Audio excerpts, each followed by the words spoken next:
Hello guys, maayong udto. I'm making my own version of pancit fresh Mickey.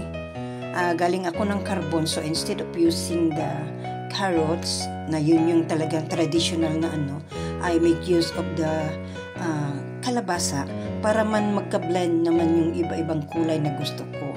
So kalabasa replacing carrots, and then chili, ayan, and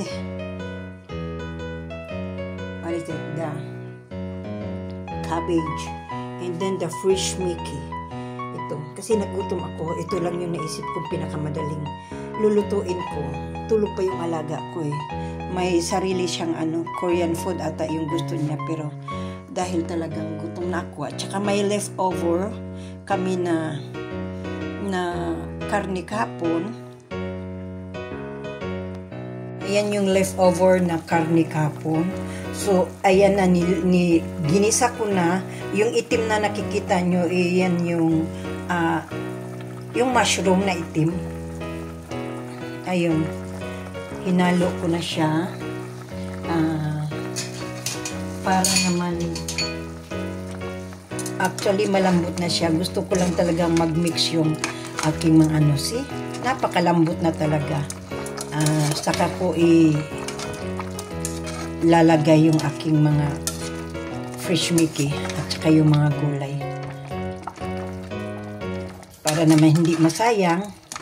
At parang ginawa ko na din na advance, kasi the next 2 days is my birthday na, so ito na lang, parang advance birthday ko na handa. But I'm gonna simba na lang sa St. Therese. Yun yung plano ko, kasi at my age, I'm turning 61.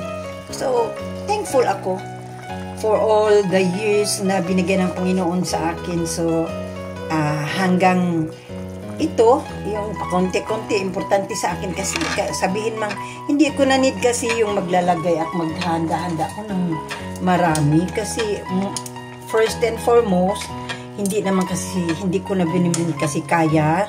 Ito, mushroom yan. Hindi ko rin naman kasi kaya magpabongga. Sa akin lang, thankful ako. Thankful na binigyan ako ng another years ng Panginoon.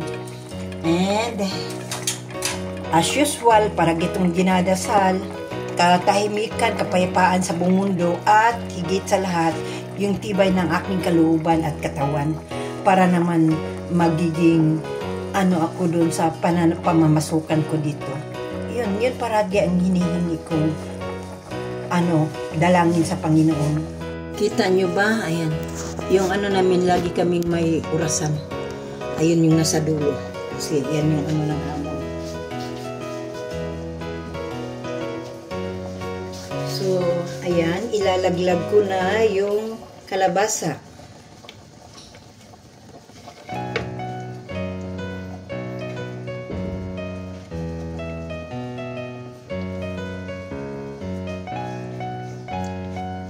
Isusunod ko yung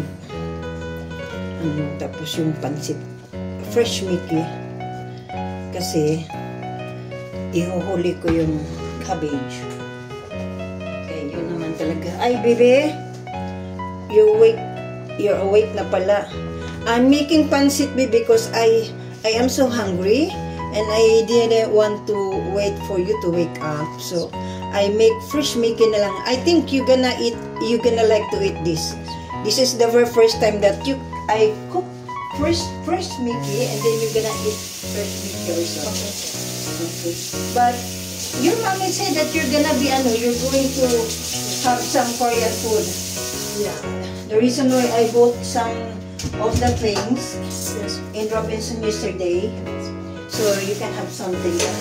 Since I am so hungry na, so I'm making pancit na lang, okay?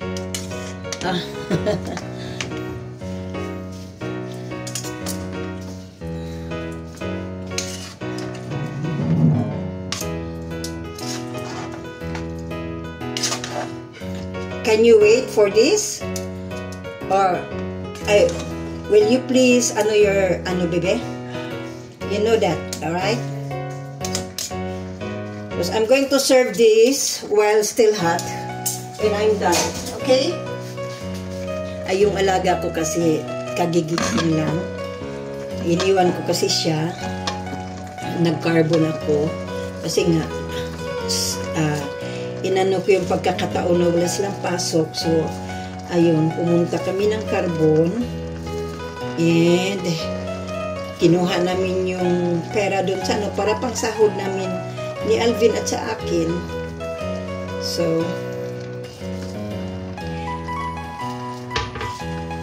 you like to eat some sikwate and ano? Sikwate and, what is it? Puto. We bought some in carbon. Have you tried it?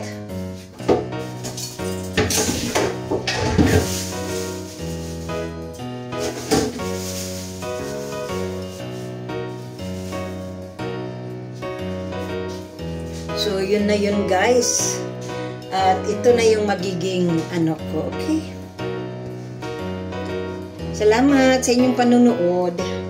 And isi-serve ko to, pipicturan ko to when I'm done. Maluluto na siya, then isi-serve ko na. Okay? Maraming salamat sa tiyaga yung panunood sa aking mga videos. Thank you. Thank you so much, everyone. And this is my own version of Fresh Mickey Pansit. Ayan. Instead of carrots, ginagamit ko is kalabasa.